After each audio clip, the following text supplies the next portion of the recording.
Live from downtown Detroit, Local 4 News at 5 starts now. She wanted him to know exactly what he'd done. Instead of owning to your mistake and owning to your accident like a man, you fled like a child. Heartbroken family members come face to face with the man who hit a little boy and didn't even stop. Waiting on a ruling. Ex-MSU President Luana Simon can only look on as prosecutors say she tried to sweep the Nassar scandal under the rug. And amid a serial killer investigation and a surge of weekend violence, Detroit's top cop facing some very tough questions from city council. Not to mention neo-Nazis marching in the Motor City Pride Festival, ready to cause some violence there. Let's get to Rod Maloney live tonight downtown. And Rod, the chief says these high-profile incidents aside, overall violent crime is down. Yeah, he's saying it's down 4% according to his numbers. Homicide down 9%. That's 10 fewer victims this year than last year. Carjackings down 39%, 52 fewer than the year before. And sexual assaults, though, are up. He says 9%, and that's 35 more than last year. Certainly something that they want to pay attention to. But what the chief was doing today was trying to allay concerns that a recent spike in violence is not something of a trend, but something that sorts itself out in the end, because he said his department is trying to make quick adjustments. Detroit City Council members asked to hear from the chief because of the appearance of a recent crime spike, particularly weekend bar shootings. Chief Craig is making adjustments. Typically, these shootings will occur at closing time, which was the case in the 3. So our officers in the precincts, the neighborhood precincts, will be at the locations providing special attention at the bar locations. The largest concern at the chief's appearance comes on the heels of a gay pride event over the weekend that attracted Nazis. The chief said his department knew of the intent to cause trouble, deployed officers to separate them from the Antifa group who were also there to stave off another Charlottesville-type riot. We had a hate group that was armed, who was very aggressive about trying to incite violence. That didn't work. Then there's the most recent case of a serial killer, the chief praising his homicide unit for solving the case quickly, and now he's looking at another strategy. And we're starting a very aggressive campaign in boarding up vacant houses that are not secured. We think, given the vacant houses that are not secured, we estimate there may be 1,000 on the east side, and there may be 1,000 on the west side. Now, the chief is saying that neighborhood patrol officers, the community policing officers, are going to be going around and checking to identify the homes that need to be boarded up.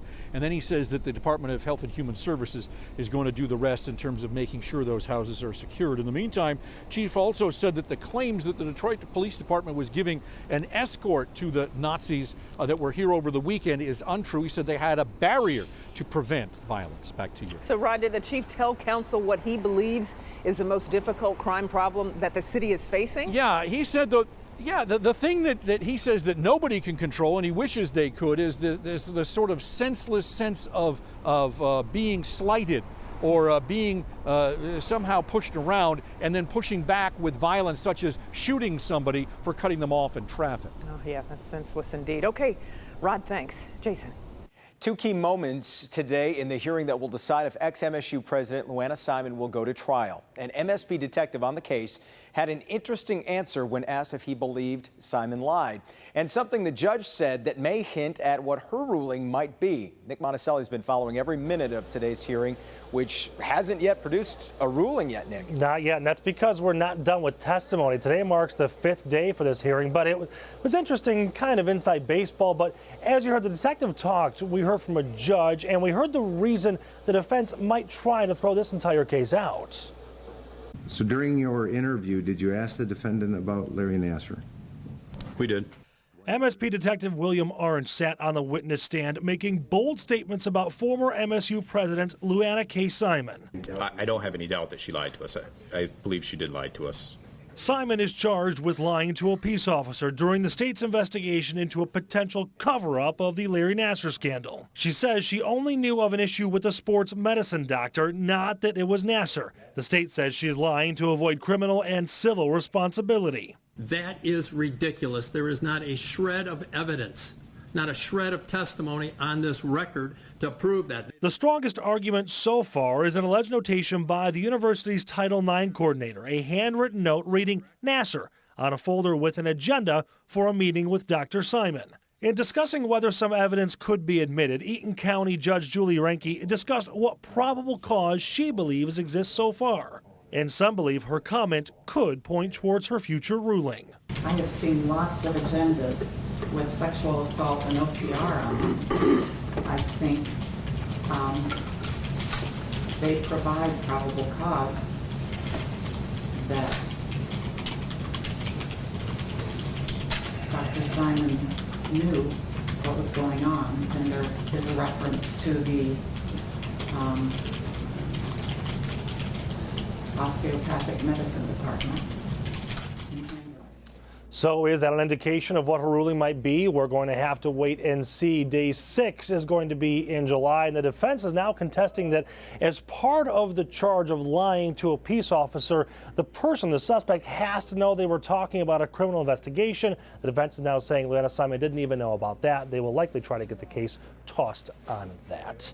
Jason? Yeah, the judge's comment there does sound very telling. And Nick, this isn't the only Nassar-related case you're following today. No, in fact, Dean Strample, the former dean of osteopathic medicine, was also in court today, closing arguments in his case, and some really interesting things brought up. We're going to have a full report on what we're waiting for as far as what the jury is going to talk about and what they're seeing coming up on Local 4 News at 6.